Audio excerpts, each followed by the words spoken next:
Okay, just setting up the live stream. Bear with me.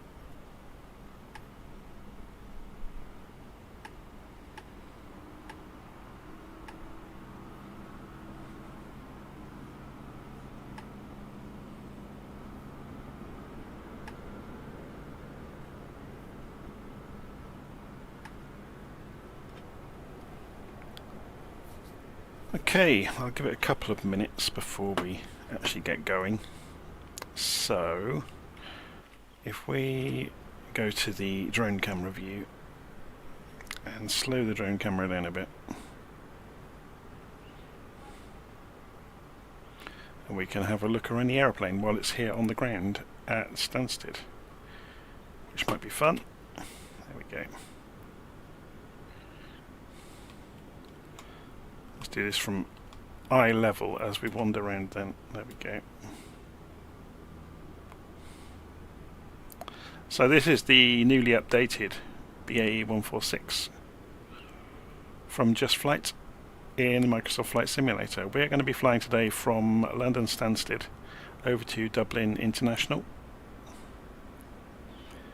So I thought it might be worth just having a little look around the aeroplane before we get going to see how much it's been updated. So it does look like a lot of the textures and the modelling, I'm not sure if they've been updated or not. It was very good before. So you can see that the undercarriage is really nicely modelled. Do our walk around.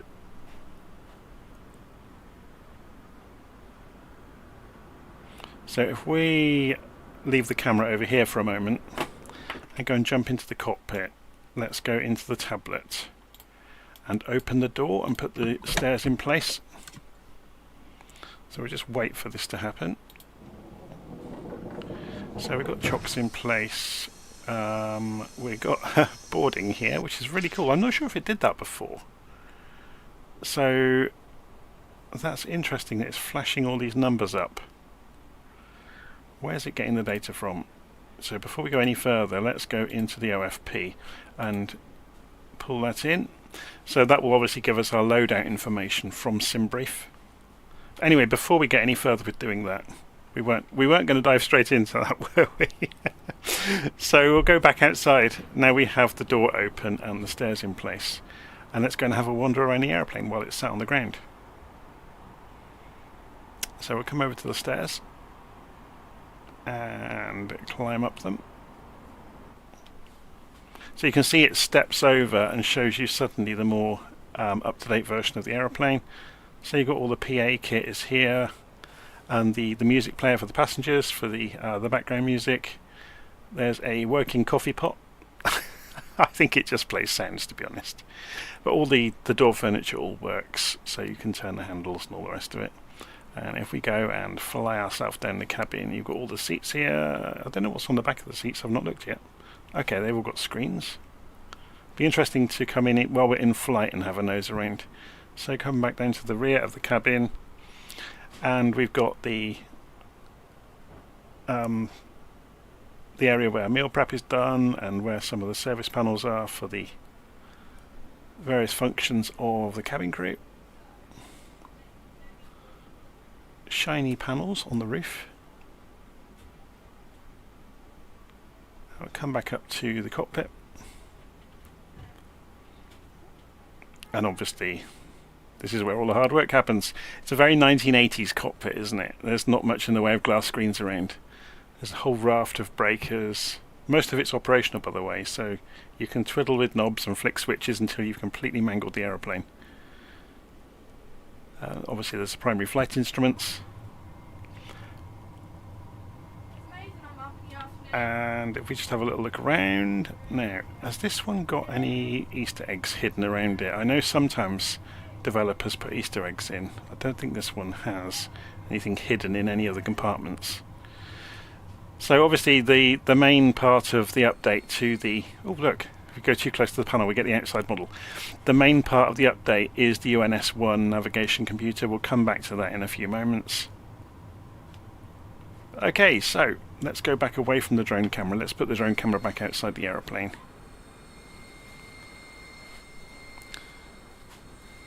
and we'll get on with our actual flight. We'll go and have a look at the flight plan first and see where we're going. So Tim Miller is saying, well, when will somebody sell a working coffee pot for a home simulator? It's a really good question. Okay, so here we are back in the pilot's seat inside the aircraft, and the Xbox controller is drifting already and was stopping us from moving anything. Okay, I've laid out the routes both in LittleNavMap and in Navigraph. So just for a bit of fun today, what we're going to do, you can see I've got the flight here in Navigraph. I've also got it in Simbrief. So if I go and open up Simbrief on the internet, you will see I go to the dispatch system, and yeah, you can still see the same details. I actually programmed it last night, but it'll be fine. If we view the flight plan, you can see there's our basic route. So leaving Stansted, flying across the south of Wales, out across the Irish Sea, and then into Dublin. I guess the most interesting thing to look at about this is I'm going to use for the first time on the channel an add-on called Simbrief Downloader.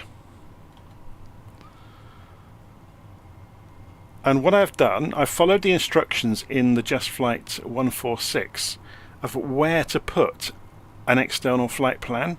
So there's obviously quite a deep folder structure here you have to put it into, but it's all fully documented where to put it. And if you do that, the aeroplane has access to the files that are in this folder. So I've already exported it, you can see when I did it. So if we go and close this Simbrief downloader, so it's done its job basically, it's put the file in the right format, in the right place.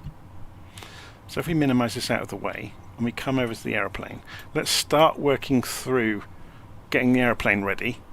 And then when we get to the right bit, we should find we have the flight plan ready to go.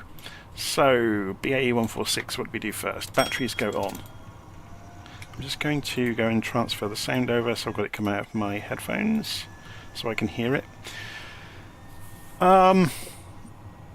Okay, so then right up at the top of the panel, we're going to go and put the nav lights to high int. That's high intensity. No smoking sign goes to auto. And the cabin emergency lights go to armed. And then on the far left, the yaw damper master 1 and 2 to on. The AP master to on, avionics A and B to on. Anti-skid and lift spoilers, which are over here. So anti-skid goes to on, and the yellow and green systems go to on. Then lower down overhead, we go to the electric section, bus tie AC DC to auto. So where are we? Electrical, bus tie AC DC go to auto. Standby inverters and generators to armed. And then APU generator to on. So 2 clicks are required on that. And then the left inner pump for the fuel goes to on. And then we go and turn on the master start switch for the APU, and we'll wait for the RPM to come up to 100. As soon as the APU is up and running, because we've gone and switched everything on already in terms of generators, we'll immediately get avionics and power throughout the aircraft as soon as the auxiliary power unit's up and running. We can actually hear it happening outside. You see the heat pouring out there? So just wait a few seconds. It's coming up through 90%. The airplane should suddenly burst into life. And there it goes. Okay, so we've done the master switch, the flight deck emergency lights to armed. Now, can I remember where they are? Flight deck emergency lights to armed. So then we go back to the console in the middle, yaw dampers to on. Now, has this changed at all? So there's the yaw damper switch. There we go.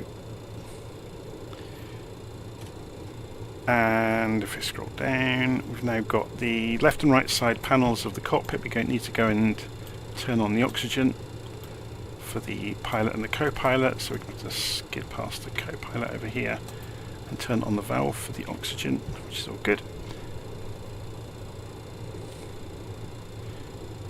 Okay, so further overhead, center tank transfer to auto on the fuel, which is here. So basically it just means it's going to drain the center tank as required. So ice protection in the fourth column is over here. So we're going to turn that on. And then down on the main panel we're going to click on the flip chart, which will give us our rotation numbers. Turn the flight directors to on. So back in the normal cockpit we can go and turn on flight director bars, and you can see them spring into life. You can also see that the attitude indicators have spun round. Now we have power to all the instruments. Nav 1 goes to on, so we press the button in on Nav 1 and we've set it to on, and then front pedestal. Actually, let's do Nav 2 while we're here as well, while I remember to do it, otherwise I'll forget later. So Control 5, we're going to turn the comm radios to on, and then we're going to go to the FMC. Okay, so let's come over to the FMC. Can we get to there from here? Okay, let's do it from here and move the view. So we're finally going to get to the bit with the new navigation computer, so we'll power it up.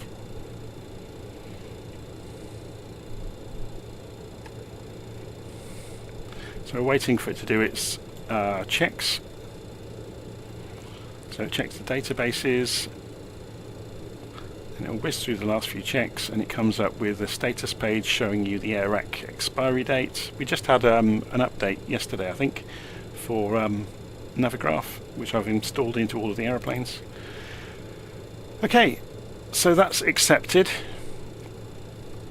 So we could go and program the flight plan in the flight plan page here. I'm going to put this out to the channel. Does anybody want to see this, or do you want me to shortcut it and just import it? I don't mind which way we do it. I can do it either way. So I'm going to wait here for a moment and wait for somebody to respond in the live stream chat to see if they want to see it manually programmed, or if they just want to see it imported, and let's get up in the air and flying. Manually programming I think is fun because it's such a different unit to the rest of them, but I've already done a video on it, so it might be superfluous. I'll give you a few more seconds to respond. I would like to see it done manually. Okay, I'll go and work through it manually. Okay, so we're taking off from EGSS. So we're on the flight plan page. We've made sure the focus is on number 1. So if it wasn't, it appears like this, and that's where you can import. Yeah, so this is then reading those files from the downloader that I put in place, but we're not going to use that. If I did, I'd just key in number 1, press enter, or press return, and it would load the flight plan. Okay, but we're not going to do that. We're going to go to the flight plan page, and we're going to select waypoint number 1 and go EGSS, which is Stansted. Enter. It confirms it from the database, so we accept it. And then we need to go and have a look. So we're going to borrow this from Navigraph. We don't even have to look at the flight plan, we can just read the top line. So EGSS, we do a standard instrument departure, the NUG BAe1R. We can have a look at this while we're doing it to make sense of it if you want. So that's the NUG BAe1R departure, which takes us to the waypoint NUGBO. Yeah, so that's the beginning of our actual route. The SID is not part of the route. So if we go NUGBO, and press enter, then it confirms the waypoint in case you've got duplicates, so you can go next and previous to flick through them. So we've got NUGBO and we can accept it, and it puts it in. The next thing we're going to do is the the airway M183 to Silver. So we make sure the focus is below NUGBO. We click on list, then we can go and choose from the database in here. So we've got things like airports, NDBs, intersections, other flight plans, VORs, airways, and I'm not sure what that one does, but we'll go to airways. So M183 is the only one coming through Nugbo, so we select number 1, and then it will show you the waypoints that lead on that airway, and we wanted to go as far as Silver on M183. So we choose number 2. We can't key in Silver, it's not that clever. So like, welcome to the 1980s. So then focus is below Silver for the next bit. We want to do P86 to Didza. So, list, airways. So airways are from Silver. We want P86, which is number 3. Press enter, and it goes as far as Didza. Number 2, press enter. And the reason it's not putting lots of waypoints in yet is because there aren't any. These are very short pieces of using airways. The next one will be a lot bigger. So we're going to go L9 now to Buckgo. So, list, airway, L9 is number 1.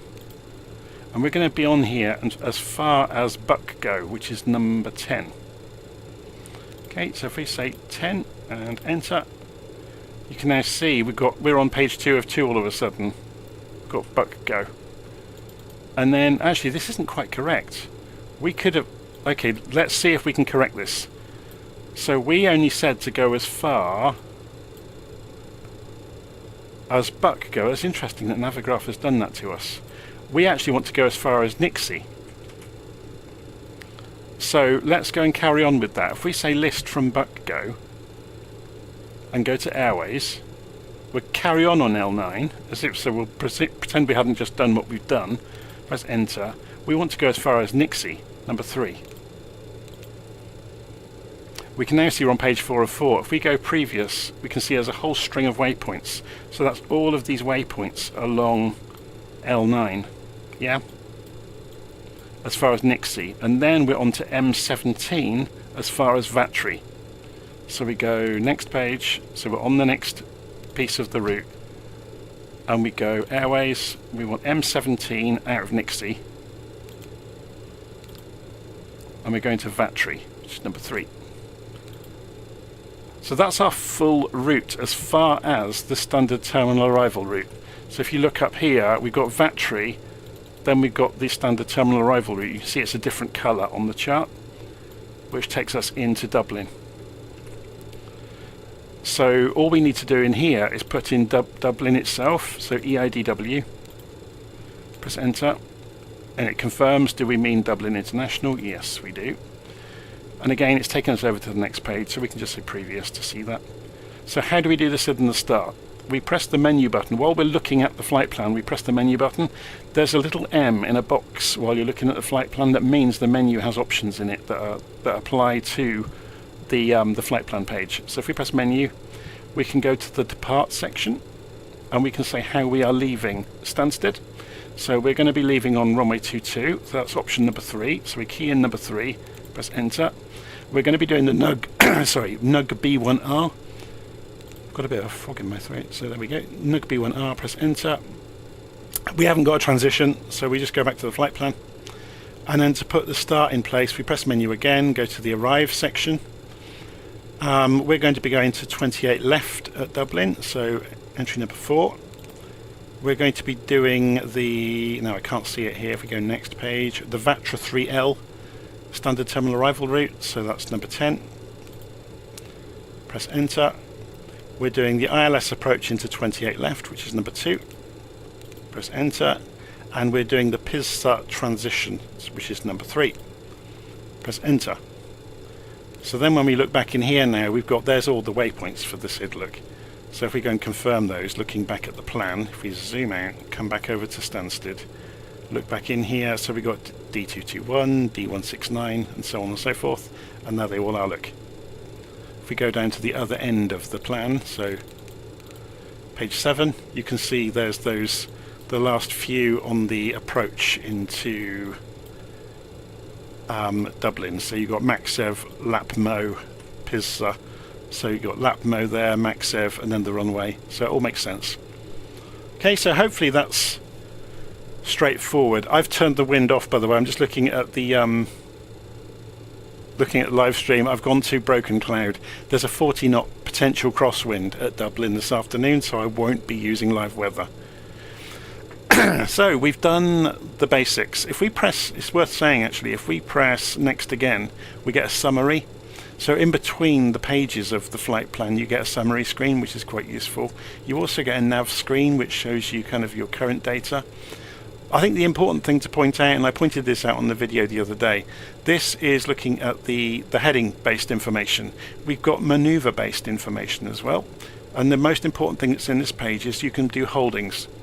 So if you wanted to put a hold into your route somewhere, you can go next and previous to go through your waypoints of your flight plan, and you could say you wanted to pick bug go, for example, buck go, sorry. You could go 1-3 in the holding, press enter, and you could put a hold into your route.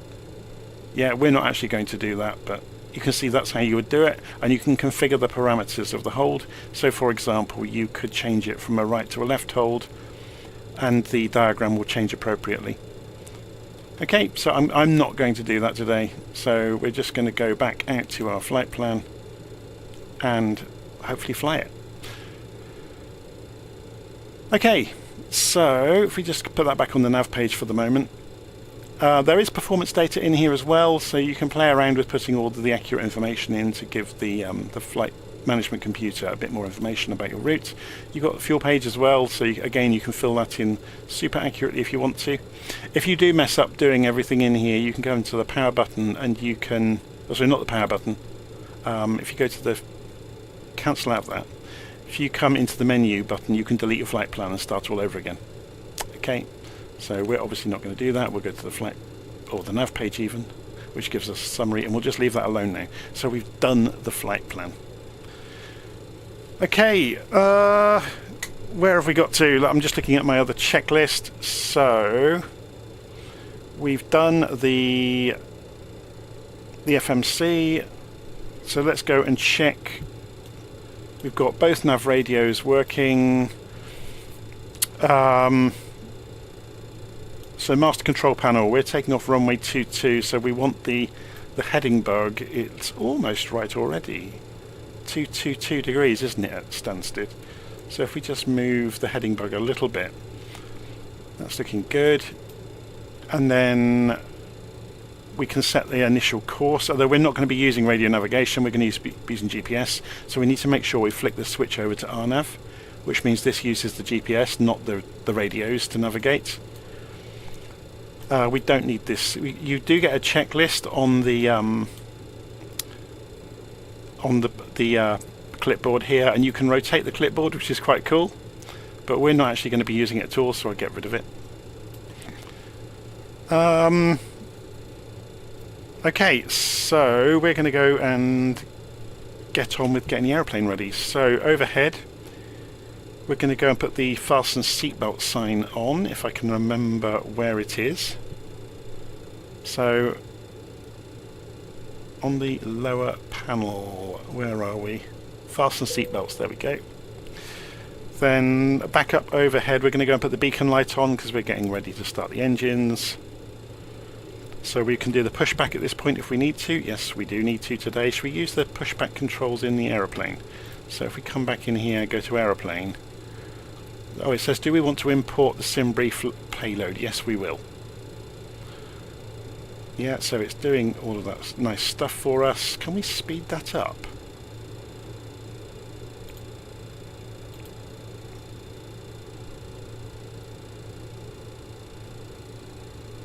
I think we have to do it here, don't we?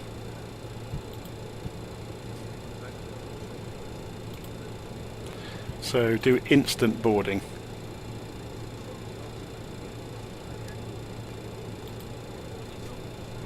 So start boarding, boarding in progress. If we say instant, there we go. Boarding is complete, that's all good. So you can hear the coffee pot in the background, and you can hear the passengers and stuff in the background now. So we can remove the chocks. Cabin crew, arm doors and cross check. Okay, so the doors have now been closed. If we go and look outside, that's all been done.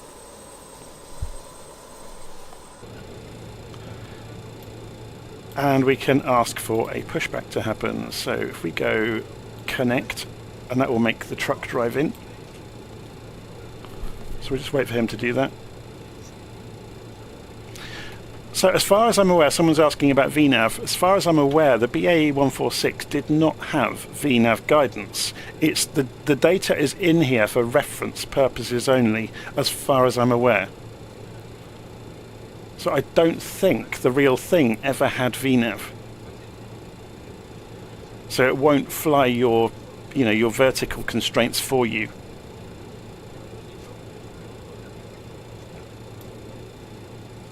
Okay, so the truck is now connected. We'll come off the parking brake and we'll push back. And we'll go to the left. So you can see that happening.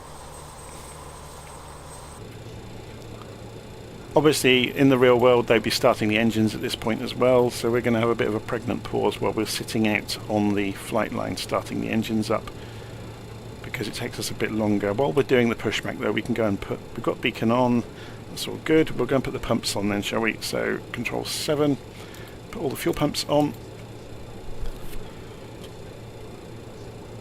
And then we're into engine starting at that point, so I'm just going to wait until we've been pushed out and stop the pushback. It's trying to do too many things at once. It's kind of a recipe for disaster. So we'll cancel the pushback at that point, put the parking brake back on,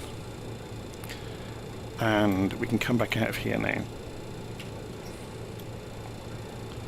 So how do we start the engines? We put the start master switch to on. We select each engine in turn, so we'll go for engine number 4 first.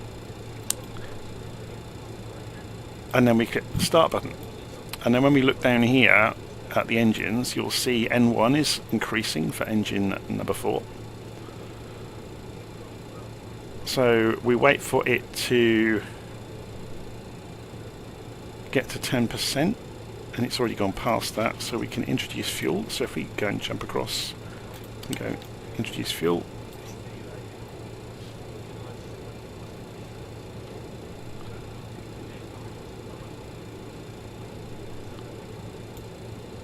Wait for the engine to come up, and as it does so, up here the lights will go out on the ignition system, and then we can move on to the next engine. There we go. So engine number 3, start, look down. So you're waiting for, I think it's 10% on N2 typically you look for, but N1's there as well. We'll wait for 20 on N2. I need to have a read up on that. While we're waiting for this, let's go and power up the thrust modulation system as well. We'll just leave it on sync mode for the moment.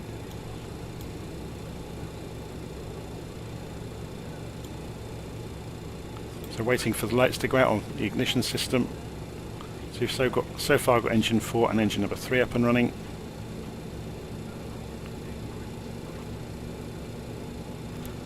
Engine number 2. You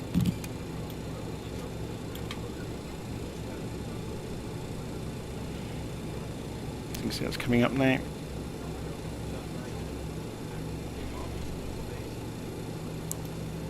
I think we can go fairly early with these. We'll see. So you can see the pressure lights are going out as the engines come up. So obviously they're providing oil pressure to the hydraulic systems.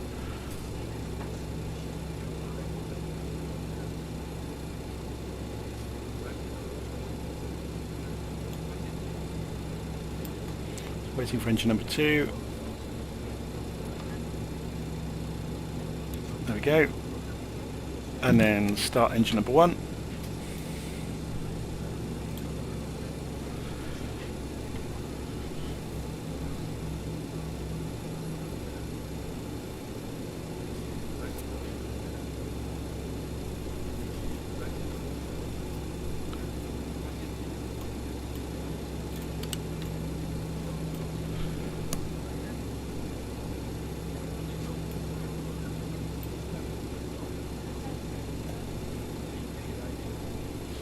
Just wait for the lights to go out, then we switch this back to off and turn the start master to off.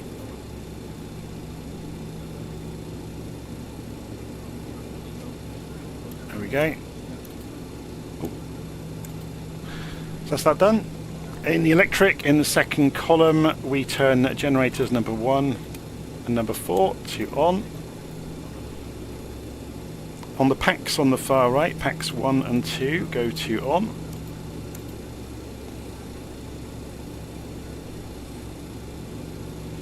Engine air on the far right, all of them go to on. So then, way overhead, we look for the brake fans and put them onto auto. Hydraulics, engine 2 and 3, pumps to on. Then overhead, in the ice protection column, all the heaters can go to on, so that's over here. So screen heaters can go to on, pitot heaters can go to on.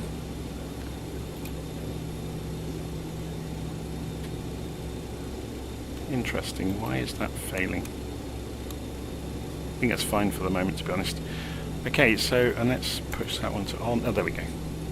I just missed one. And then we're essentially ready to taxi at this point, so we can go and check the lights. So we'll go and have a little look overhead. So we've got the... we don't need wing lights. We could put the logo light on, I guess. We don't use a strobe until we get to the runway. So on the lights down here, we've got downwards for taxi, upwards for landing, or for takeoff, same thing. Well, same thing as far as the lights are concerned. Okay, let's have a look around. So we can go and pre-arm lateral navigation. We can go and put in our initial climb, which I think is 4,000 feet. We'll check on the chart in a moment. Let's have a quick look at the standard instrument departure. Here it is. Yeah, so we're going out to between 3,000 and 4,000 feet, and then up to 4,000 feet for Barkway, 4,000 Nugbo, and then we can climb to cruise, which I think is 28,000 feet. I'll double check that on the procedures in a moment. Flight recorder is off. Air select on ground. Parking brake on. Yeah, we're working fine. So we'll go and put the weather radar on. It doesn't really do anything, but it's there. So we're more or less ready to go. How expensive is the BAe146? I really don't know. I can't remember how much I paid for it now. It's about £30, something like that. So about $40. It may not even be that much. It's one of the best aircraft in the simulator though. It flies amazingly. So we'll also go and set the speed bug for climb out. So we're going to set it for, say, 200 knots. And we could go and pre-arm indicated airspeed mode. I'm inclined not to. We'll see how we do. We'll take off and find out. Okay, so parking brake off. Ease the throttles forwards. Let's put the head tracking on. There's Stansted Airport. Let's get out onto the taxiway properly.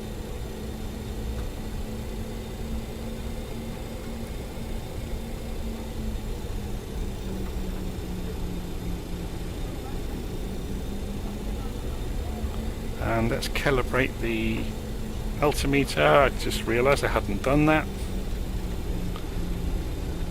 Check the flaps are in the right place. So we should have 18 degrees, which is good.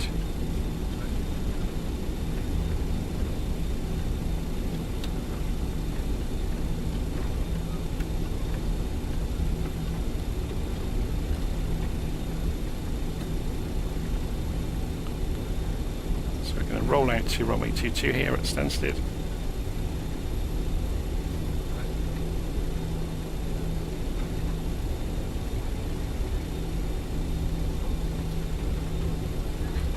So I haven't actually armed the altitude yet, so we're going to do that.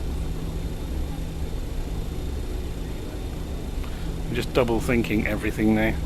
So should we leave this on the OFP page while we're flying?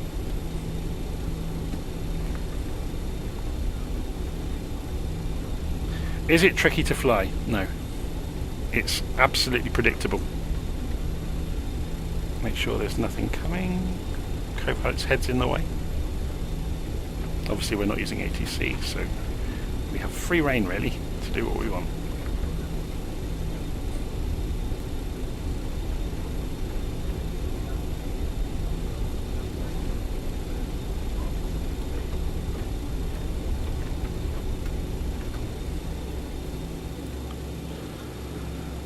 Okay, let's just double check around things. So we've calibrated the altimeter, we've got the initial heading plugged in, even though we're going to be using lateral navigation mode, we're using RNAV, we've got the flight plan programmed in, we've got an initial altitude armed, so we should be good to go.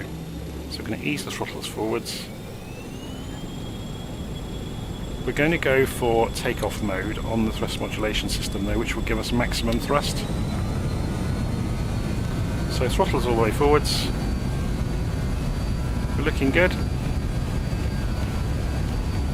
I'm going to turn off the head tracking now, so I get the get it lined up basically. Let's get it centered on the runway, so we can rotate.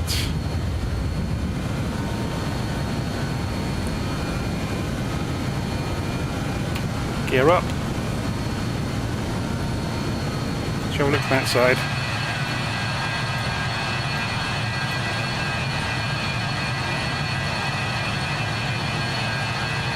I'm just trimming it as we go. Apologise for the screen wobbling around. So we can go for autopilot. Oh, we have to press it on a yoke. That is not a button. I'd forgotten that. So we can go for indicated airspeed mode now. And we can also change this over to maximum continuous thrust. So the engines will adjust themselves to maintain the climb rate. So this should take us up to 4,000 feet. It doesn't have auto throttles, so we need to be careful of that. Notice you don't have any visual version of the flight plan either, so you should really be monitoring where you are in terms of the next waypoint. But the aeroplane's steering itself. You can see the yoke now is moving around all on its own. So we're coming up towards, we should go to altitude hold at 4,000 because it's armed. So you can see, look, yes, pitch is coming off. So we'll need to get ready to pull the throttles back ourselves, remember.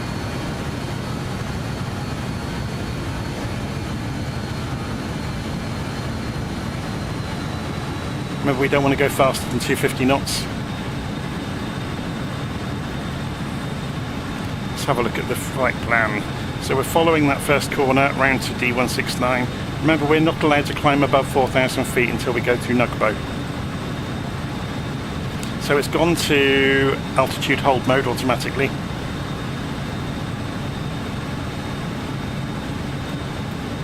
So let's go and raise those flaps. It's hunting around for altitude a little bit, isn't it? Should we speed it up? It might help if we go a little bit faster.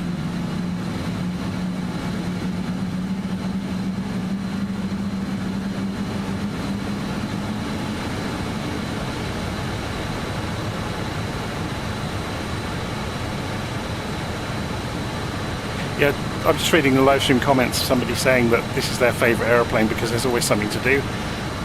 I will admit I prefer flying it on radio, not on GPS, which is kind of the more traditional way. So you can see down here the next waypoint is marked, so we're on our way to D169E from 169H, which is correct, look.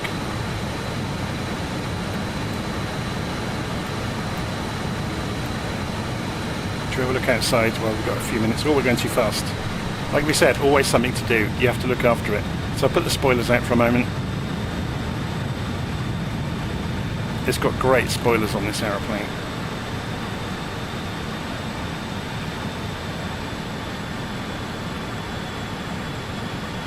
I'm just watching that indicated airspeed needle.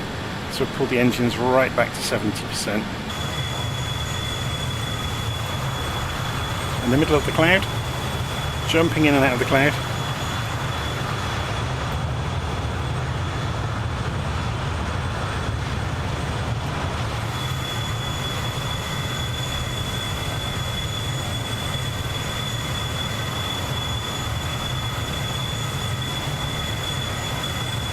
We're beginning that turn out towards Nugboat. Let's keep an eye on that indicated airspeed. It's still 250 knots, which is good. So when we get to Nugboat, remember, we can start climbing for our target altitude. So we'll go and get that tuned in. We won't arm it just yet. Although saying that, we could arm it. It won't do anything to the aeroplane yet because we haven't told it how to get there. We want 28,000 feet, so it's 28,000. We arm it. But we still haven't told the aeroplane how to climb to it. So it's still in no mode at the moment. It's not even holding altitude, which you can see it's starting to drift. That's because we armed this over here. But we can see we're just coming up on Nugboat. And that should be replicated down here. There we can see, look. You can see your cross-track error as well, of how much you're off to the side of the track on the GPS. Okay, so we've passed Nugboat, so we're going to go to indicated airspeed mode. I'll put this back onto max continuous thrust. Which, oh, we left it on it to be honest, so that's fine. So now it's using the thrust available to maintain the airspeed. It's not great at it though, so what we'll do, we'll move this up to 250 knots, or 240-ish, probably, give it some leeway. It's not the best at climbing, but actually let's try it. Let's see what happens. So we've got 28,000 armed. We're using indicated airspeed mode, so it's going to chase the marker. So coming up through the transition altitude, which was 6,000 feet here, so we can now... Oh, it was 2992 anyway, we were lucky. It's because I used one of the preset weathers, wasn't it? So we don't have to recalibrate. So we just got the lights. We didn't put landing lights on, did we? We used taxi lights for takeoff. We should have been on landing lights. There's always something. I should have caught that. Was that in my checklist? It wasn't in my checklist. Okay, I'll be editing my checklist. I'm just trying to get to altitude quickly. I'm just reading the live stream comments about going into sync mode. I'm in max continuous thrust just for the moment to get a little bit ahead of the game to get up to cruise. But yeah, what they're saying about in the comments is we can go to sync mode, and that means basically whichever engine you choose as master, the others match it, so you get the most efficient path through the air for the aeroplane. So they are following the throttles as much as they can. Notice I can go beyond the max continuous thrust level though when I'm in sync. So I could overdrive the engines.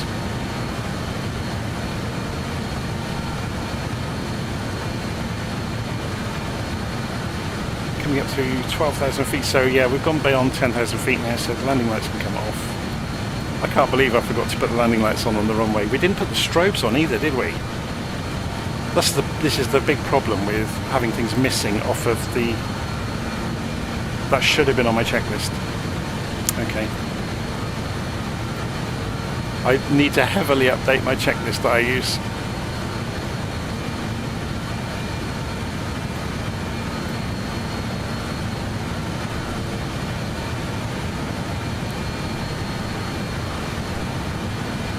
Okay. So we're on our way. There's this little clipboard here now. I think it's the same one. Yeah, it's the same one as this. So you can turn it round. It's got all sorts of silly little clickable things on it. But we can click up here to have the same clipboard. That's interesting that it's got that. Very cool.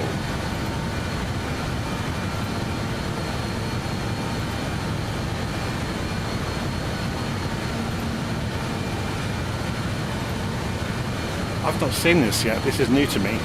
Very, very good. Lots to read. Lots to pay attention to. So it's got all the speeds and settings for flaps and things like that. That's really cool. You can put your own pictures in here, by the way. So how do we get rid of that? We just click up here again. Yeah. Same is true of this clipboard. If we go next through it, there is empty pages, so you can put pictures in a given folder on the system and it will make those pages appear, so you can have your own notes. So coming up through 17,000 feet.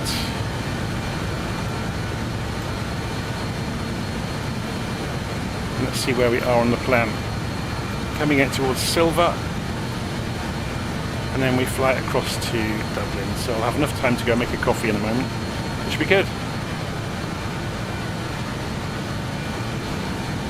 Should we go and have a look at some of the other things in the aeroplane while we're climbing? We've got another 10,000 feet to go until we get to cruise. So let's go and have a wander. Oh, we didn't close the door in the cockpit either. So I've been wondering about some of this stuff. So, very cool. It has a music player, doesn't it? So if we come up here, Bossa Antigua.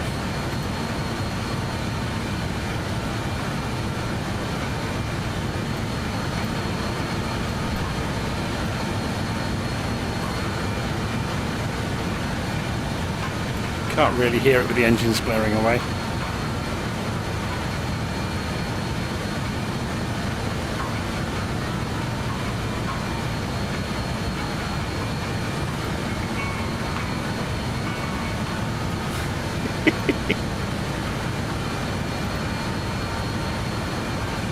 Anyway, there's the music player for you. I think you can put your own MP3 files in the folder of your choosing. Let's go and play with the coffee pot. I've been itching to try this.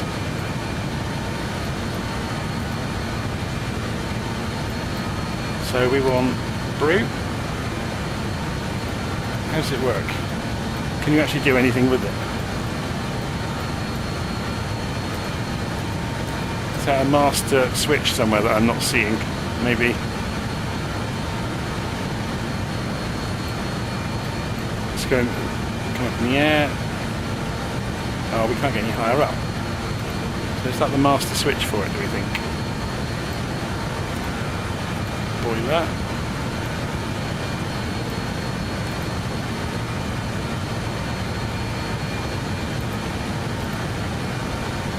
I don't know. Don't know how it works. So, does the toilet door work? No. There's the stairs. Obviously the cabin door works. Also the crew cabin. Cockpit door even, I should say.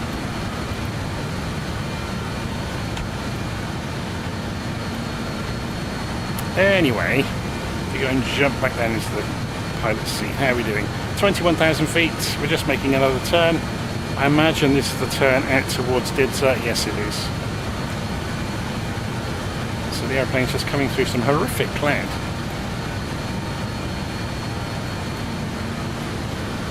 And we can have a look at there's the full operational flight plan. Pages and pages of it. Obviously this was done last night, so it's not accurate to the weather we have at the moment. So none of this is going to make much sense. Oh, there we go, nice pretty view out the window. Lots of fluffy clouds.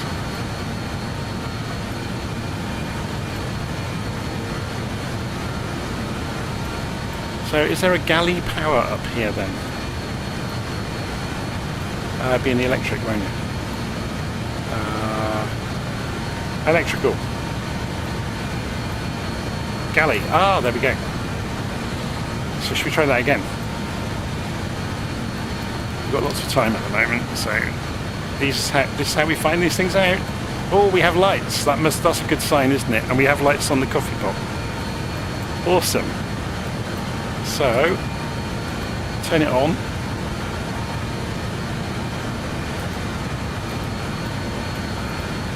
I wonder if it just does lights. I don't know if it does sounds. That might be the extent of it for all we know. You wouldn't hear it over the top of the airplane anyway. Oh, that's the light switch.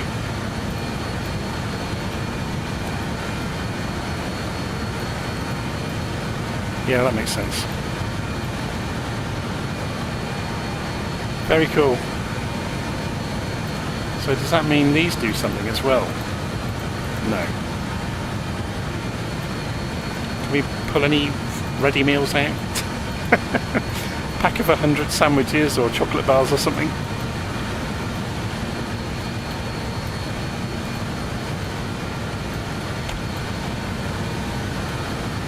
Okay, so 24,000 feet, almost up to cruise altitude, so we need to hang on here now. Make sure we don't go and overspeed, because we'll need to cut the throttles back to stabilise speed. We're in sync mode, which is all good. But no warnings on the panel. This relates to the autopilot mode, so we're in.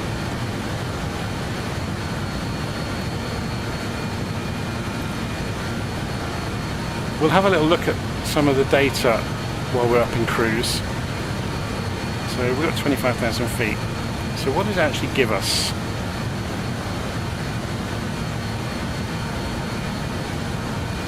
It doesn't give you an ETA to the end of the journey, does it? I wonder if it does that on the flight plan page. Okay, you don't get the summary page once you're in flight. That's interesting. Okay. So this is the closest you get to a summary. It's just giving you to the next waypoint, basically.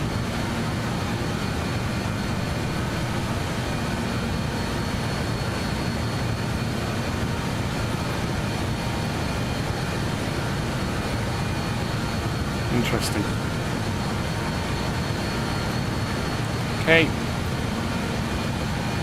So we're now turning at Didza to Oxford, and then we'll fly across Wales in a few minutes.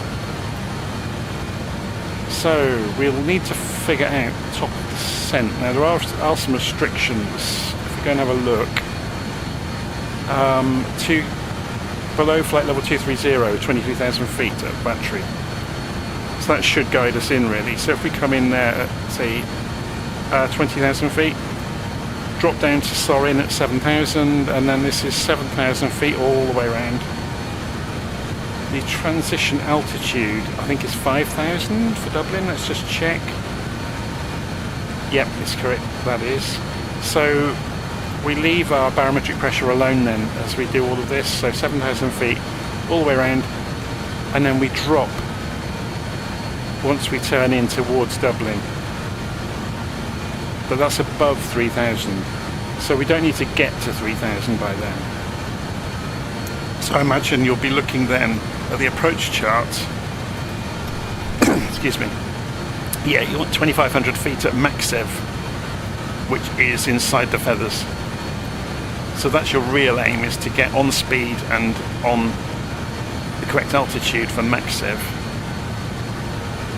Be configured for landing by then. Whoa, I've done this again. I did this the other day by accident. I'm good at messing up Navigraph.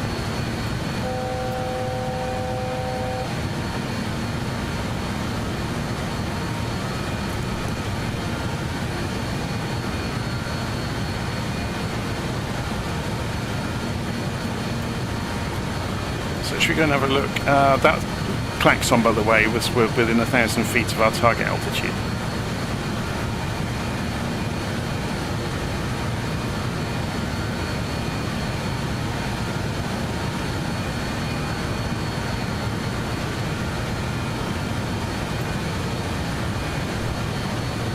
So the aeroplane will be starting to level itself out. So you can see the speed is already climbing slightly. So let's anticipate that and pull the throttles back a little bit so you can see the numbers coming back. Not going to come back too much just yet. This will go to altitude hold all on its own when it hits 28,000 feet. There it goes, look. A little bit before it. It's just trimming itself.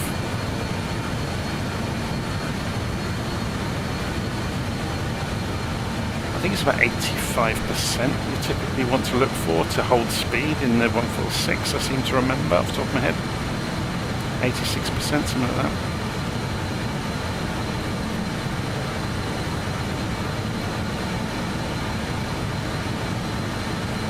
We'll see, we'll just keep an eye on the indicated airspeed needle and trim out the throttles as needed. So yeah, let's go and have a look. There's some live stream comments about this. So when you look at the flight plan, obviously, yeah, when you're on the ground you get a summary page, but in the air that disappears. It does mention about that in the instructions. The performance page is still here though, and that's obviously lit up with data now, which is good. So it gives you your range available. Oh, it gives you the distance countdown. That's quite cool.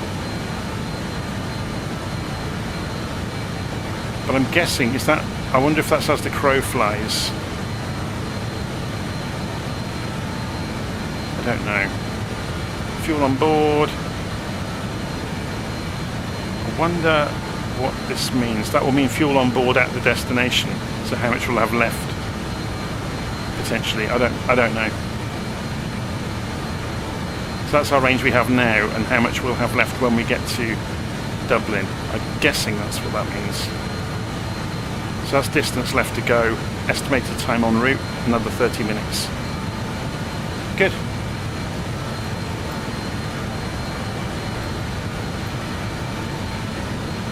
So yeah, we are slowly increasing in speed, look. So I'm going to pull this back just a couple of percent more.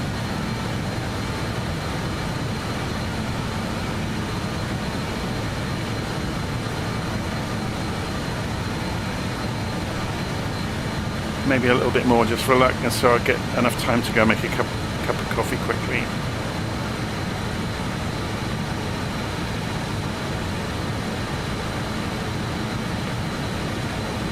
Okay.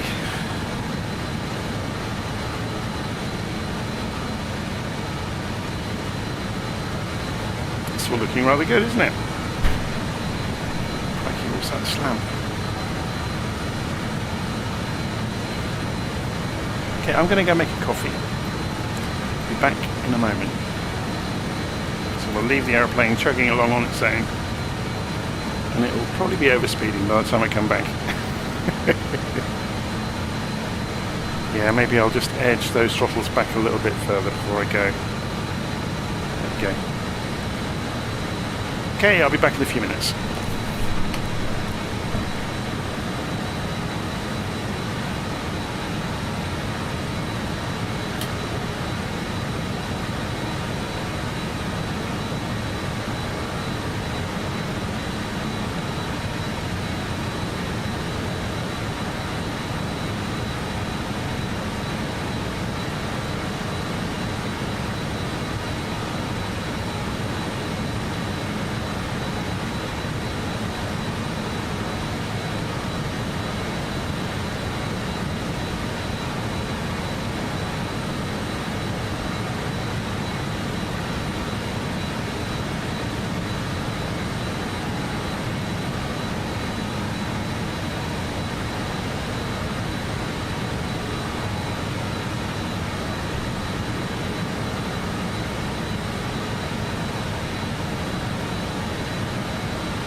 Okay, I'm back. No engine fires.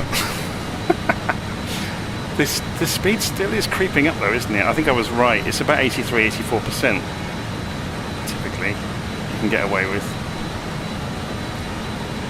So in cruise, way the sim just flicked the throttles. That was me, wasn't it? Being clumsy. So let's pull them back down to 83. That'll do. Just keep an eye on that indicated airspeed. Yeah, looking good. Interestingly though, look, we're using RNAV on this side. I think this is pretty much, it's just the instrumentation on that side. I think in split mode, the autopilot uses the pilot side anyway. I'm not sure about that because I know the navigation systems, that's what split mode's ready for. I'm not sure how you tell the autopilot which side it's using, or if you even can in this aeroplane. I know you can in some of the others.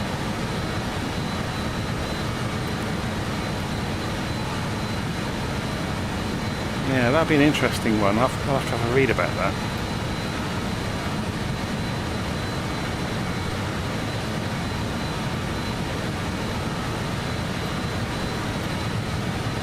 It'd be good fun, wouldn't it, to try and fly it from the co-pilot side to see how to do all of that.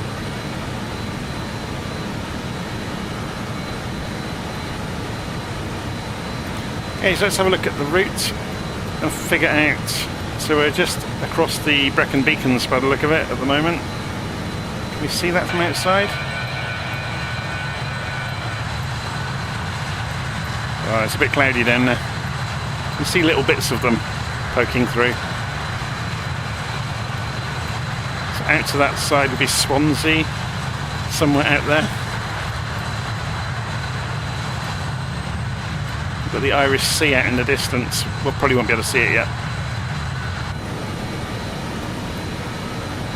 We do need to figure out. Now, if we go to LittleNavMap, in LittleNavMap we can open the aircraft performance. So if I got the BAe146 in here, I don't think I have.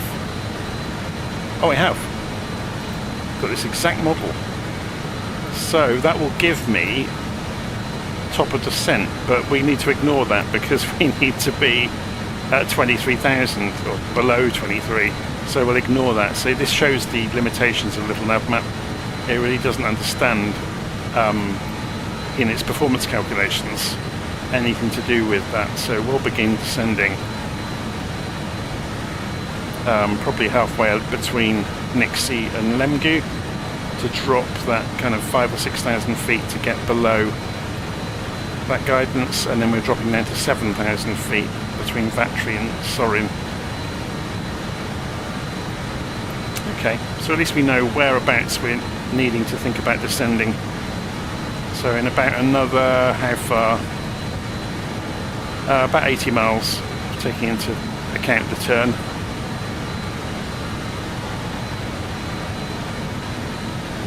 So yeah, we were just over the Brecon Beacons, and now we're flying out over towards Pembrokeshire. Swansea is just off to our down here below the cloud. Oh, you can see it. Awesome. There's Swansea down there.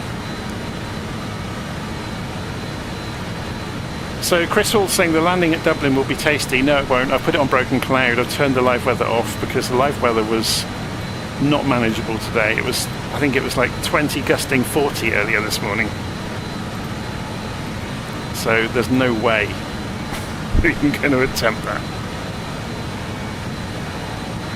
So NV Silence has said the guides have been helpful. Thank you very much. I have realised they're doing this. I need to put more detail into the checklist.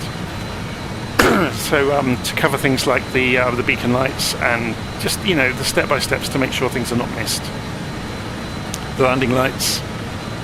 So I'll update it after the flight and put my document back out with a new version on Ko-fi for people to download.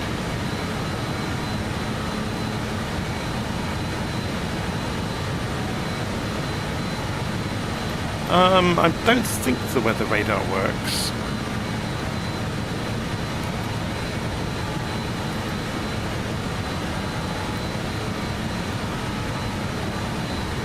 It may do these days though, because you never know with these things. If we tilt it down, does it show anything? I think, although maybe there's no rain in it, so it's not going to show anything if it's not actually raining. I guess if we switch the weather in the sim to rain and see if this lights up like a Christmas tree, it might be, but I don't really want to disrupt the flight. So we do get independent UNS-1 units, so we can turn both on. But I'm just going to use the one today. Partly because I've not tried turning both on, and I don't want to, as I said a moment ago, don't want to disrupt the flight too much. Let's have a look at the map. I never really play with the tablets on these things. There we go, you can see us flying across the south of Wales. Across Pembrokeshire at the moment. If we go and look on Navigraph charts, oh, that requires log on, I'm not going to bother with that at the moment. So we saw the aircraft panel earlier. I don't think much of this has changed much. So you can put notes in, it's got the checklists, it's got the calculators, which are all well and good, it's got some settings for the tablet itself.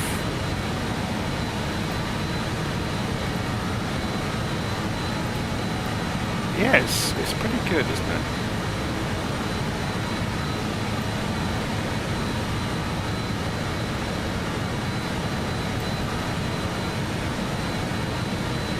What do I think of Flow? I've not installed it, so I'm just reading the live stream comments there. I've seen lots of other people use Flow. In my mind, I'm a bit of a, I don't know. I just like using the simulator the way it's designed. In my mind, anything you add on with like extra layers is more things to break.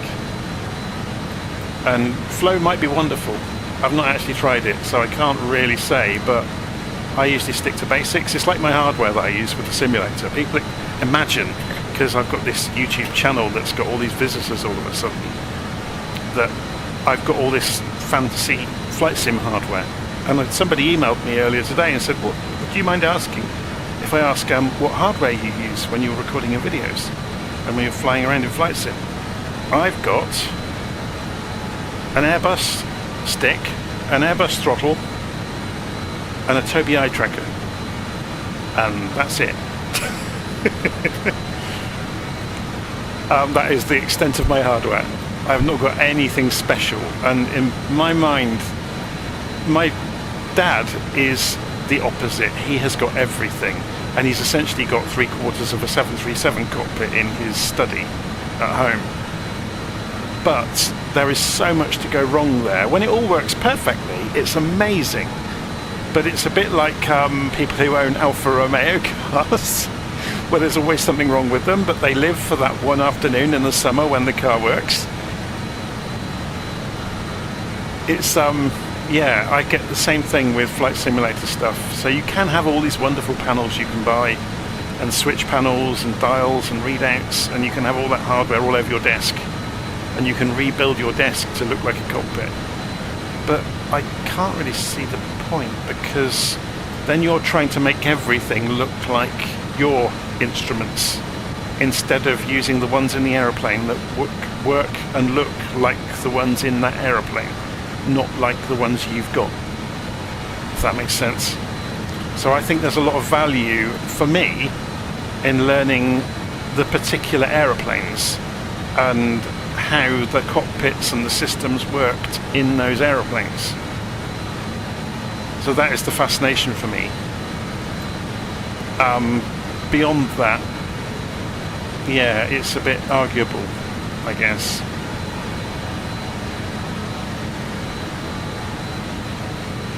I mean, I can see it would be wonderful having lots of dials and things to play with on your desk, and obviously it's a lot faster because, you know, using your fingers to flick switches and turn knobs is much quicker than fishing around with the view and using the mouse and trying to hit the right thing, especially if you're using head tracking, which is why I turn it off in the big aeroplanes.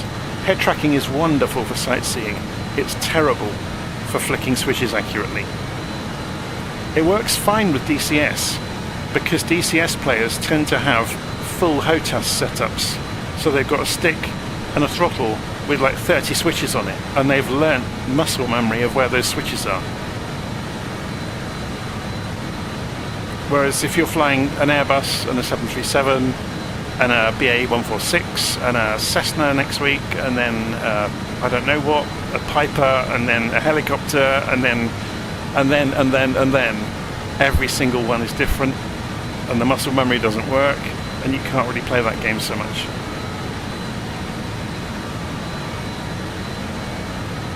I have thought about replacing this Airbus setup, I would say though, with a half decent stick and throttle, with A, with more throttles, and B, with more switches, and more options available for axes, things like that, so I can have propeller condition, fuel condition, and power as an axis on its own, and to be able to split it all out properly. Because I end up using the two sticks on this Airbus quadrant and pretending that one of them is mixture, for example, and one of them is throttle, and that kind of thing. Okay, so we are turning. That must mean we are about to come in to the point where we're going to start descending. So let's start thinking about doing that. We're going to come down to 22,000 feet. Whoa, 22. So we'll arm that. So should we have a play with some of the other modes? So we were using indicated airspeed mode earlier. Look, we've been creeping up and up and up. So let's go for vertical speed mode for a change. The way it works in this aeroplane, so I'm going to pull the throttles back.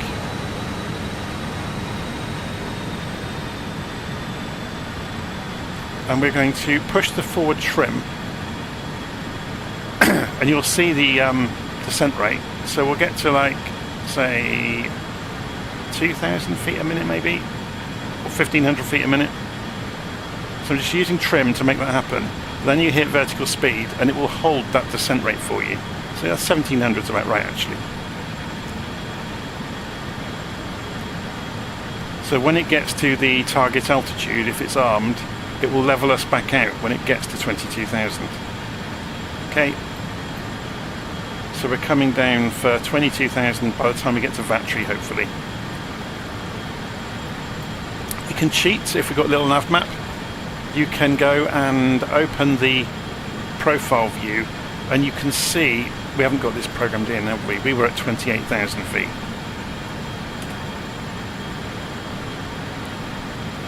So you can see there our rate of descent versus the straight line rate of descent. Oh, this has got the plan in there, look, so this is working.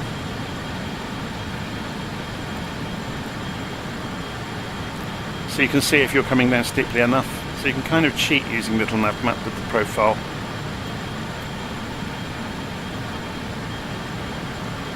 Do I ever use VATSIM? Very rarely, I have to admit, because I just don't have the time to sit and set up. So, and again, I'm not always comfortable with recording something when I'm totally reliant on, is there going to be a controller there, is there not? So what you may well see before VATSIM, if I may do some videos on VATSIM, I have used it a long time ago. What you may see ahead of that is me using the AI ATC just to illustrate radio telephony, because I've done quite a few flights with group flights in the past with groups that do have radio controllers, and it does add quite a lot to it. It's good fun. I actually prefer though not having too much stress involved. So I joined a group called BAe. I've mentioned them several times in the past. They fly a couple of times every week, and everybody flies the same route, and somebody's nominated as a controller, just so you get that bit of practice at the back and forth with the controller. It's not as strict, and they don't follow the full procedures that the VATSIM might, but it is good fun. Okay, so we're just coming down through 23,500 feet. Daisy is asking, what are your thoughts on the beam eye tracking system? I've not seen it. You'll have to explain what that is. I've not heard of the beam eye tracking system.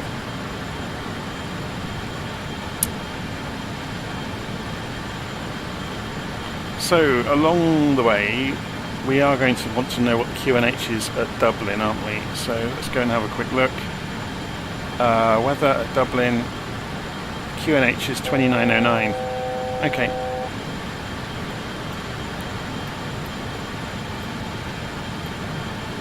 So that klaxon was telling us we're within 1,000 feet of 22,000. We're below 250 knots now, which is great. That will serve us well if we can maintain a speed below 250. So when we come down to 10,000 feet, we'll have nothing to look after, which should be good. So the altitude hold will arm itself automatically in a moment.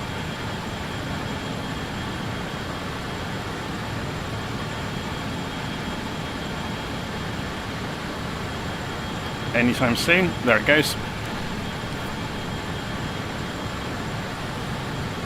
So notice we just have to be below 23,000, so we could aim straight down for 7,000 at this point.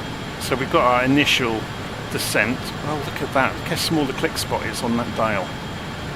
It really won't do it, will it? Oh my word. Let's try that again.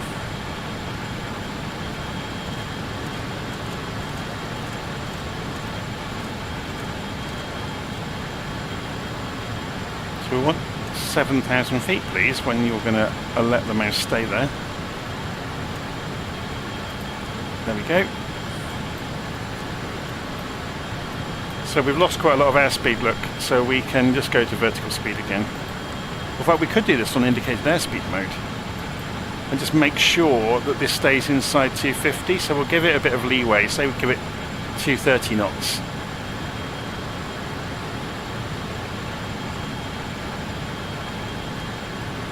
And you can see the speed is coming off, so it will allow the aeroplane to accelerate up to that, or it should.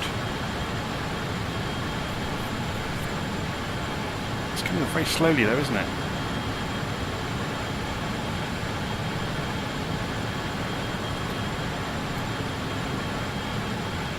Should we go for indicated, for vertical speed mode, just to expedite that slightly? It'd be worth looking on that. Yeah, look, that's nowhere near going to get down to 7,000 at Soarin in time. So let's go for vertical speed mode and we'll manage it ourselves. I actually enjoy this element of doing everything, so put the autopilot back on, I just turned it off by accident. Let's go and trim this down then to, say,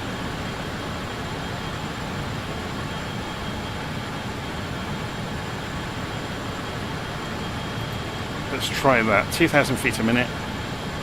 That's pretty much on track, look. So we just need to worry about the speed increase now. So you can see it is speeding up, but we have the spoilers and we have control of the engines. So we'll let it speed up a certain amount until it kind of gets in the region. And then we've still got quite a lot of throttle left to play with before we have to worry about using spoilers. Luckily, the BAe146 has enormous spoilers. If I just quickly show you them outside. If we crack them open, the tail opens to begin with, but then it does most of it on the tail then. But when you get onto the runway, you can kind of crow brake. It's got these enormous spoilers once you're slower that can lift out the top of the wing.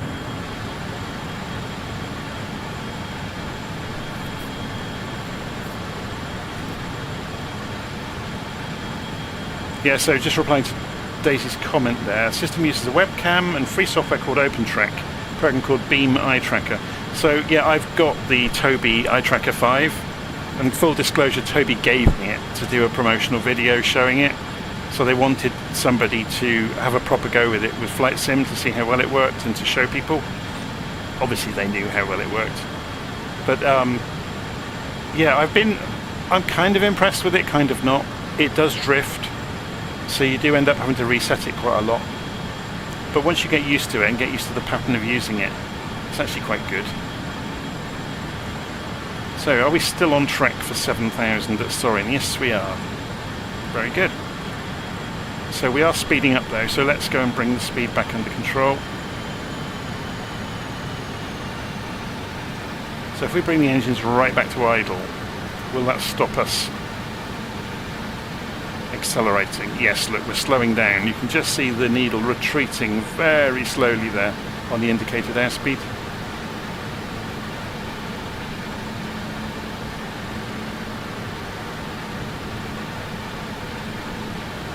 So just while we're doing this, let's go and refresh our memory. 2909 in inches when we get down to 5,000 feet, wasn't it? Yeah, the Tobii is expensive. So just to give you some idea of how well the Tobii works, I'll turn it on. So if I reset it, I get pretty good freedom to look around inside the cockpit.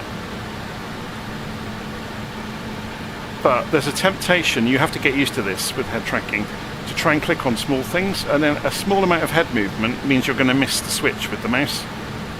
So you end up leaning into things to click on them to make the target bigger for the mouse. And it's something you just learn to do. But I will admit, with the more fiddly aeroplanes, I just turn it off while I'm fiddling with things, and then if I want to do some sightseeing, I'll put the head tracking back on. Because it does make it really lovely for looking out of the windows and seeing what's going on, although not today though, hey. Great weather, hey. So turn it back off, and then we can easily look at all the instruments.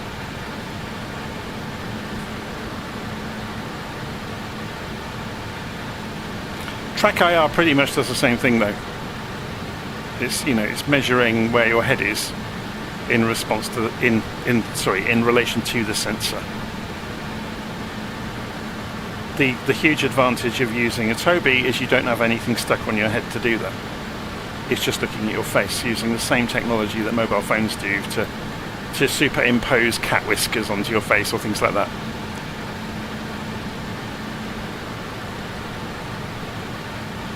I will say the latency on the Tobii is very good. It's almost real time. Whereas I've played with smooth track and open track in the past, before I had the Tobii, and the latency on those was quite bad. But that's much of that is dependent on your mobile phone, of how good your phone is. And at the time I was playing with those, my phone actually wasn't very good.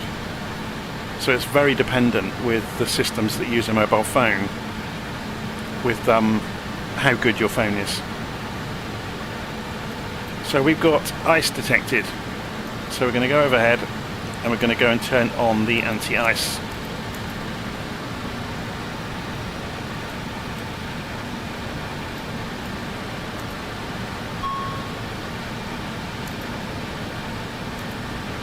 This will restrict the power available. You can see we're hitting 250 knots as well. So we're going to go for spoilers a little bit, just to make sure we stay below 250 knots.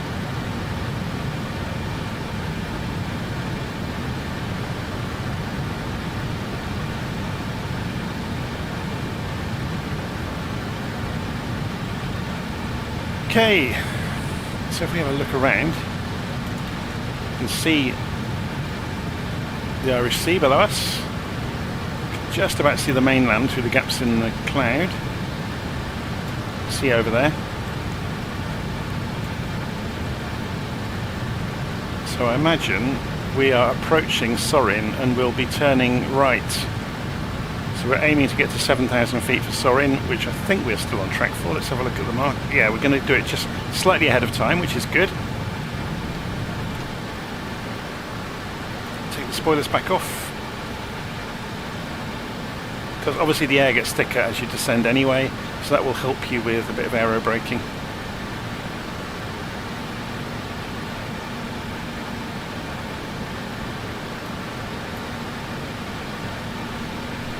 So ice is no longer detected. So we're going to turn the anti-ice measures back off.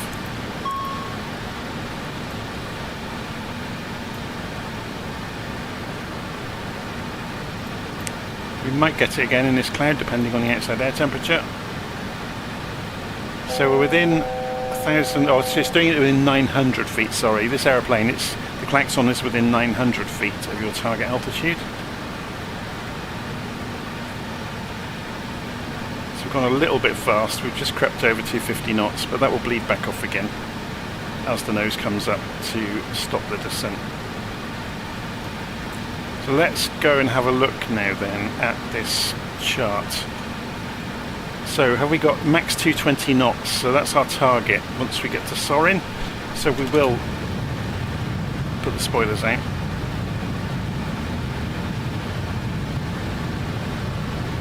So that gives us a good reference then of how not to go any faster than that. So let's put that as our marker. Don't go faster than that mark.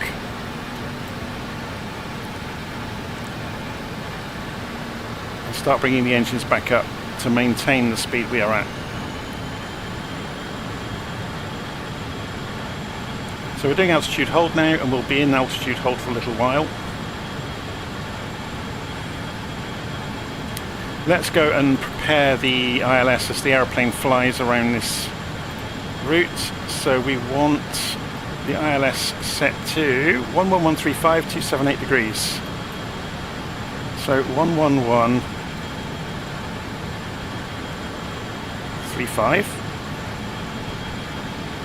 And we're altering actual rather than the preparing the other one. Let's just make sure we're... Why is it waving around so much? And we want 278 degrees on the course.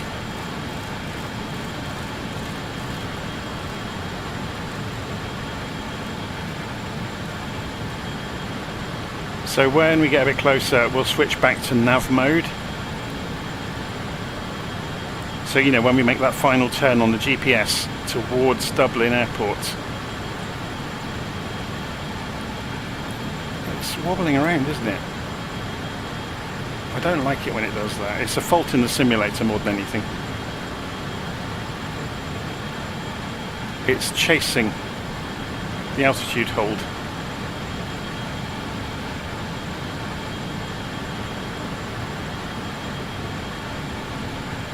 It's like a nodding donkey.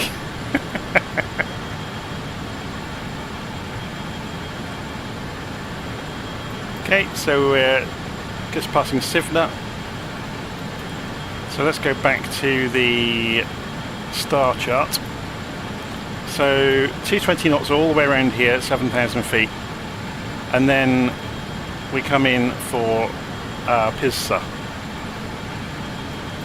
I think in the controls in this new UNS-1, yeah, look at the trim, it's having a bit of a nightmare, hasn't it? So it might be easier to fly it by hand, to be honest. I'm going to leave it there for the moment. Because all I was going to say is when we come in here and we go next, next, next, next, next. So we've got Sugad is the next one.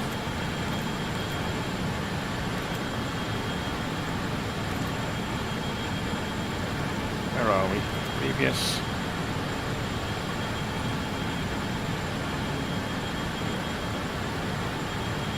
So DW706 is what I'm looking for.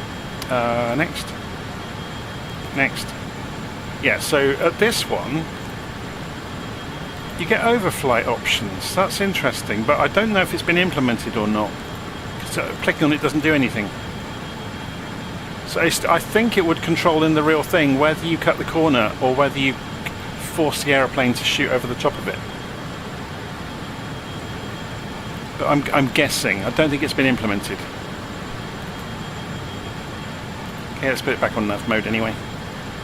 So we're on our way to DW704, which is correct.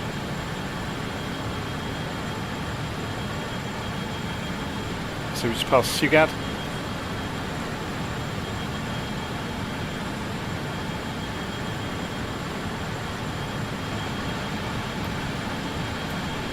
And it's still wobbling around like a nodding donkey, and we're going a little bit quickly, so I'm going to pull the throttle back just a little bit.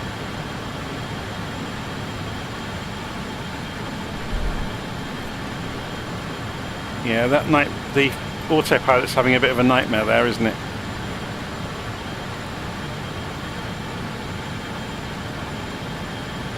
I wonder if we cycle it, if we can get it to stop doing that. So let's just trim it ourselves.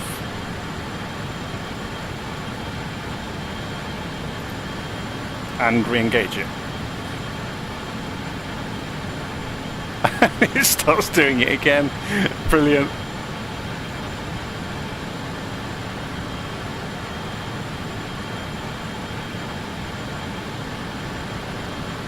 That's quite funny, isn't it? But we'll let it get on with it. It's just the Passengers are getting an unintended fairground ride on the way in. I wonder if this will get updated to fix this. This is quite funny. Okay, so we're going on towards the next waypoint. You can see the GPS target is shooting off each time. So we're making our way around on this approach into Dublin.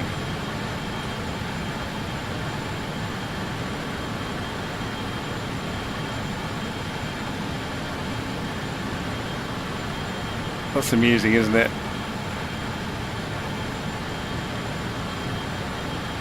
It really just can't hold the altitude at all. Oh, that's a shame. It used to be really good at that. So if we were to turn altitude hold off and just trim it ourselves,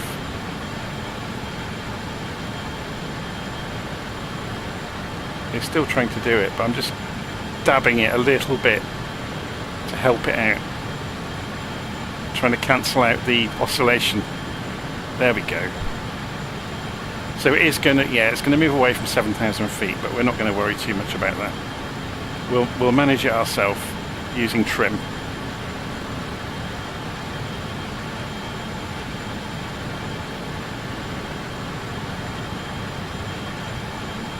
We're just edging it below level flight, so it's going to eke its way back down towards 7,000 feet, hopefully.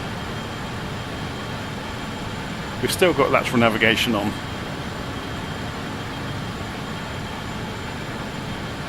Let's give it a tweak of a forward trim. Okay, so I think what it may well do, although it's turning before this point, it may turn early then for Pisa. We'll see what happens. So 220 knots still at this point. Do we get any lower speeds? 210 knots at LittleNavMap. So yeah, so you're getting ready for finals at that point. So we're, by the way, we're below 10,000 feet. Completely forgot about this again. We're getting good at this, aren't we? Landing lights on, hey.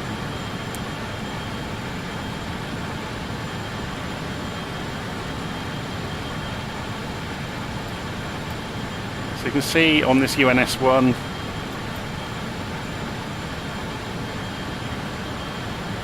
so it's counting down. Oh, it doesn't give you the live data though. Look, it shows you the distance between the two, but it doesn't show you the live countdown. Interesting.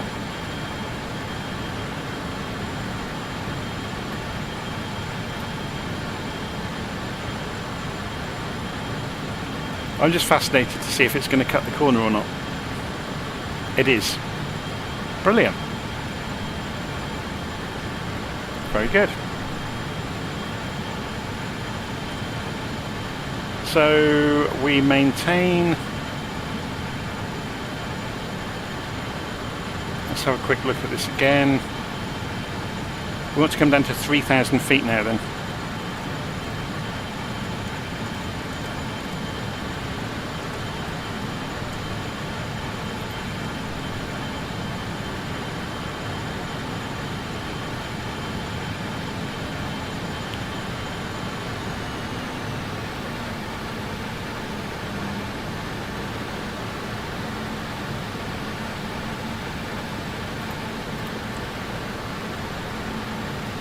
So vertical speed mode is on. I'm going to put the spoilers out because we're increasing in speed. We want to get that down to 210 knots.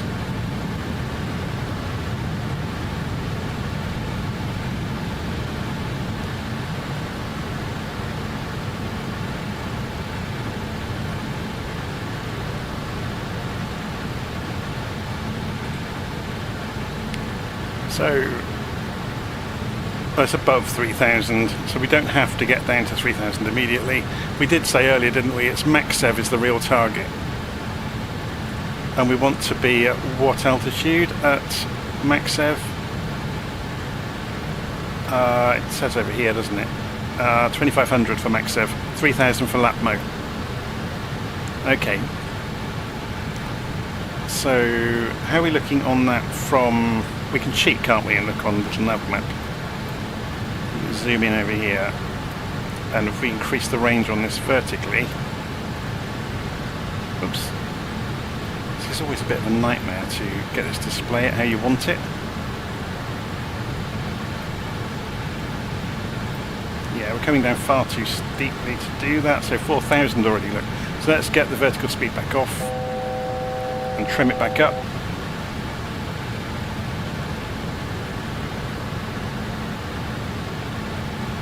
He says easier said than done. Especially when it's in nodding donkey mode. So we're doing 210 knots or thereabouts. And we're edging down towards 3,000 feet. Look at it wobbling around. Okay, let's turn that vertical speed mode off. It has no idea what to do, does it? We'll just use trim. Seems to be a bit of a bug.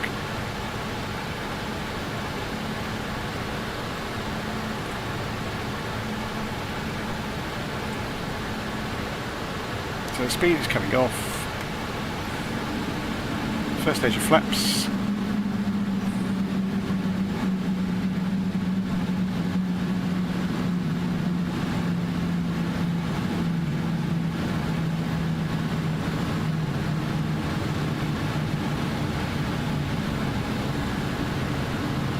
So we'll let the GPS turn us towards the runway. You'll see that happen when we get closer to lap mode.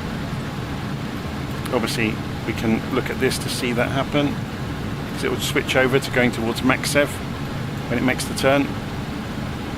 So we don't need visibility to do it. And at the point we're lined up and straightened up, we'll switch over to using radio mode. So let's just double check this, 11135 and 278. 11135, 278. And we're going too slowly, so let's increase the throttles.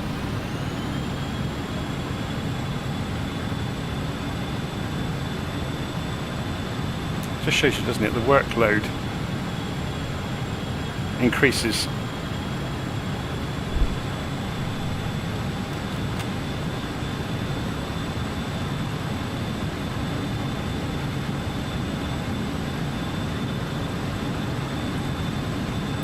Yeah, so we should be starting to turn very soon.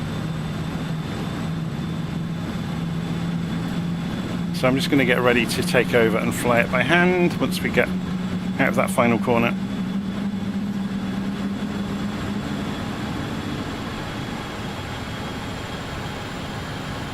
Okay, speed is back under control.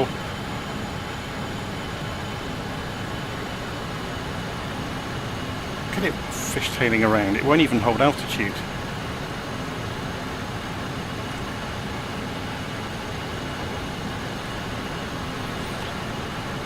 Okay, there we go. So there's the turn towards finals. And we're starting to see the ground through the cloud, which is good. We'll let the aeroplane stabilise itself out so you can see it centering up on the GPS track. And then we'll switch to radio mode, and that will give us a good idea of where we are and where we need to be going. So let's do that now. So there's the GPS, the glide slope. This is the localizer now. So let's turn the autopilot off. And we are in control.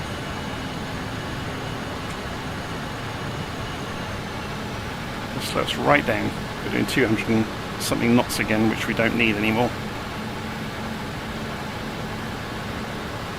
Let's get us centered up on the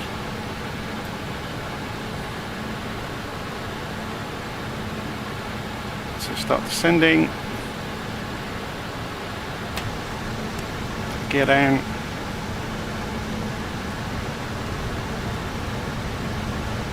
I mean, we could have been playing games with this, with going into it's an aircraft. You can say like, tell them to go and sit down. Oh, we're coming down a bit steeply. Let's get back onto the glide slope.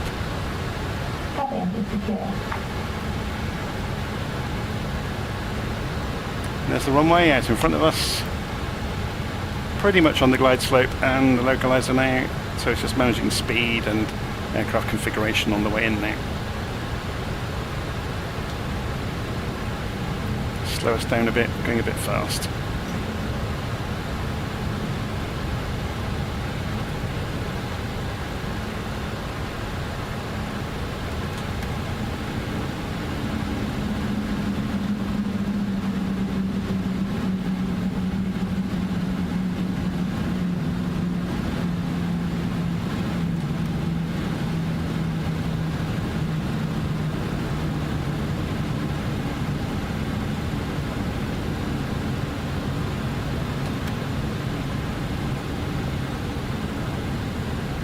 It staying is the flaps are so powerful in this, they're kicking it above the glide slope.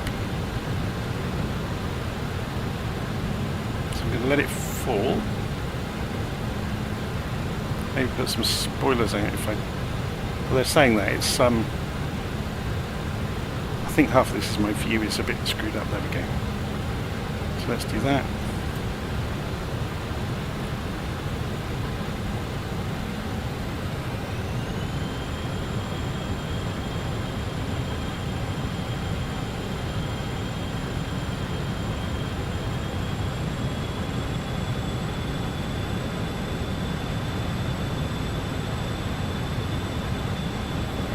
Speed right. Stay on the glide slope. There we go, we're looking better now.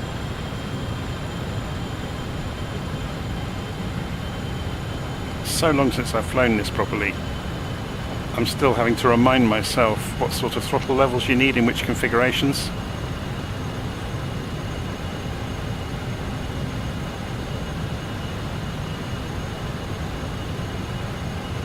Just to get it stabilised. A little bit low, looking at the PAPI lights, so let's just lift it gently. 2 reds, 2 whites, that's good. Come back down again. Still saying low. Must be quite a steep glide slope here.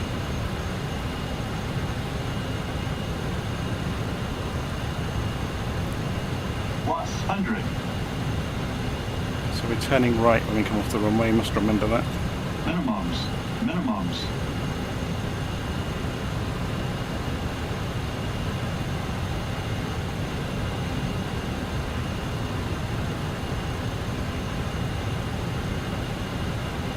$50, $40, $30, $20. So we've overflown the landing area slightly, but we're fine. Okay, so spoilers on. Whoa, look at it kicking sideways. Wheel brakes on.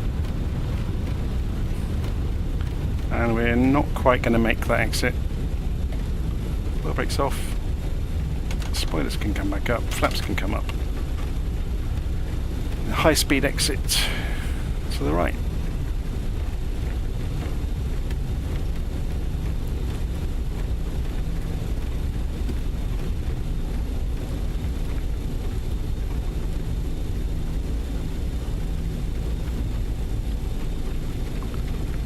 Okay, so the landing lights can go to taxi light mode, and I'll try and make it back in time to turn the aeroplane. Again, this is where you get one person flying in the simulator. It's a lot harder work than 2 people doing it. Some of my friends have tried doing the is it called yaw controls, where 2 of you fly the same aeroplane. They said it was great fun. So the strobes need to come off, don't they? So up here the strobe lights come off, now we're not on the runway, and we taxi in.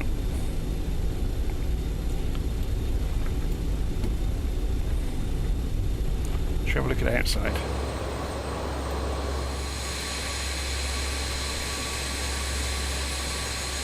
Nice looking plane, isn't it?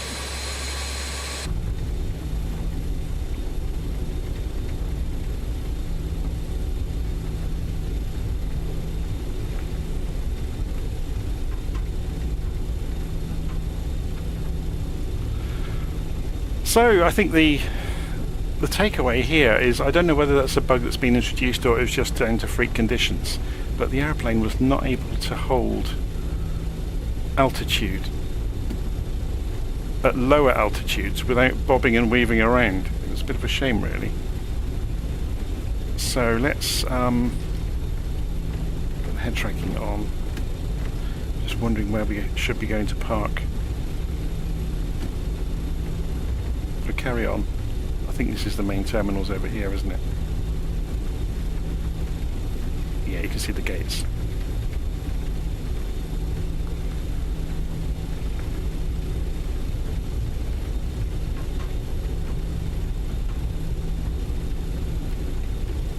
And somebody in our way. But they are manoeuvring. So if we just slow down, we should be able to scoot around them, hopefully. Are they hoping to get onto that runway?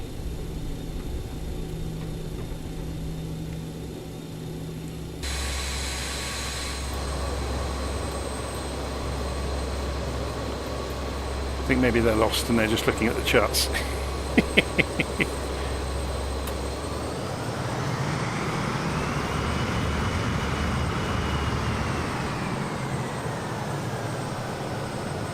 Come on, Mr. Air France. You can do it.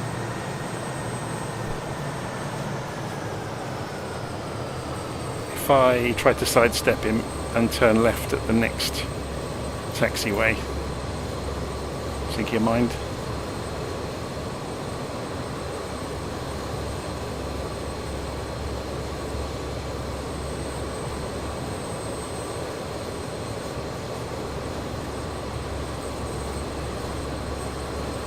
Going somewhere else.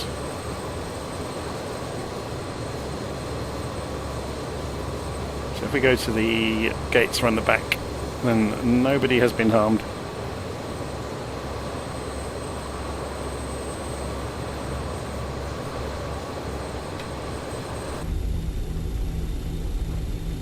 Oh look, the sim's got a bug with the gates. That happens quite often, doesn't it? It renders them badly. And then you load the sim up at the same airport again from scratch and everything's drawn correctly. Something they've never quite fixed. But again, it's a stock airport, it's not a custom one, so... Okay, so where do we come in here? I guess it doesn't matter too much.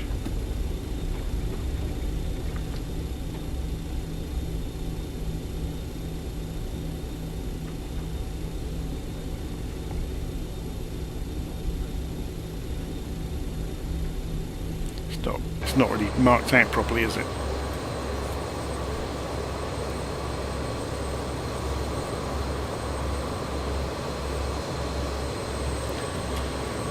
Parking brake on, and the APU stayed on earlier, so we can just go and shut the engines down, it won't hurt. So to do that,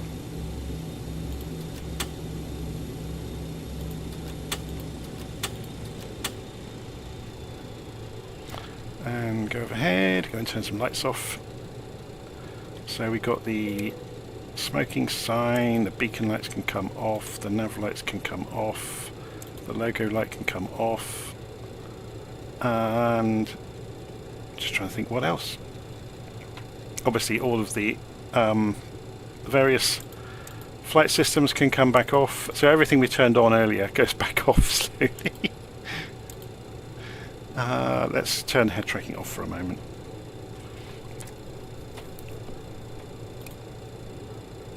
So center tank transfer can come back off. The various systems we turned on, the generators can come back off. The APU stays on for the moment. Engine air comes off. The packs come off. We ought to go and do the seat belts, didn't we? Where's the seat? There it is. So everybody can get up now. I don't know if it's got a disembark sound clip that we can play. Was there one?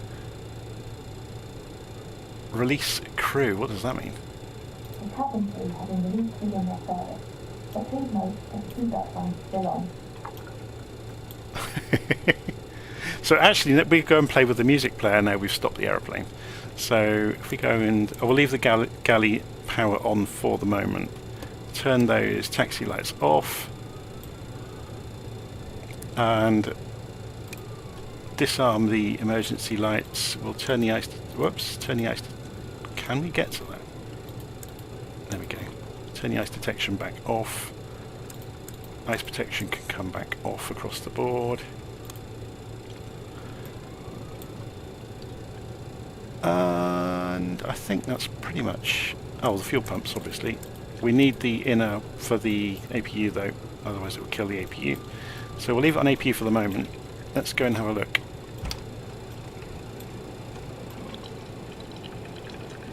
Okay, we can hear the coffee machine now. I want to listen to this music. Now we can hear it. What should we go for?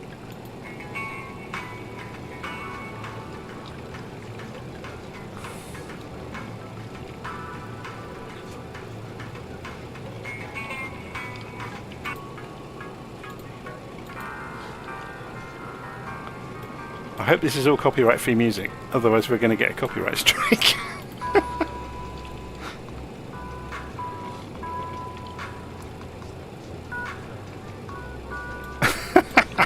Just reading the last comment about somebody that hasn't gone and bought the A380 from Breddock. Oh my word, I was tempted, I will admit it, but then I thought, no, that's just like joining the bonfire really, isn't it? Anyway, I'm going to stop this here. If I do get a copyright strike on this, I will laugh out loud. Oh, let's go and turn off the... Can we turn that off completely? That's interesting. Maybe we can't. Anyway, so to go completely cold and dark, we just turn the APU off, basically. And then go and turn the batteries off. It'd be good to see, will it turn the radio off? Yes, it will. Very good, and it's shut the coffee machine up as well. Okay, so the other thing we might have done is, oh, let's get rid of the pushback dialog there. Let's go and put the stairs back in place.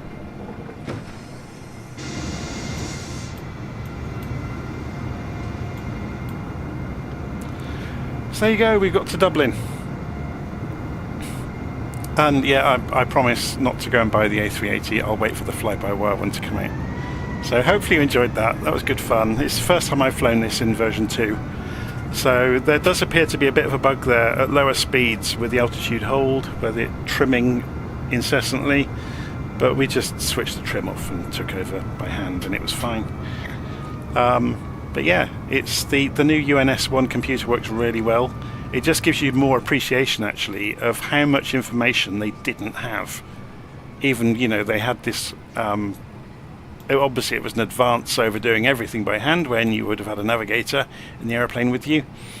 But even so, you don't get anywhere near as much information as you have these days, so you would have been referencing, you know, a clipboard, which you can see that's the reason, I guess. You could put your flight charts in here as pictures, so you could reference them to do it accurately.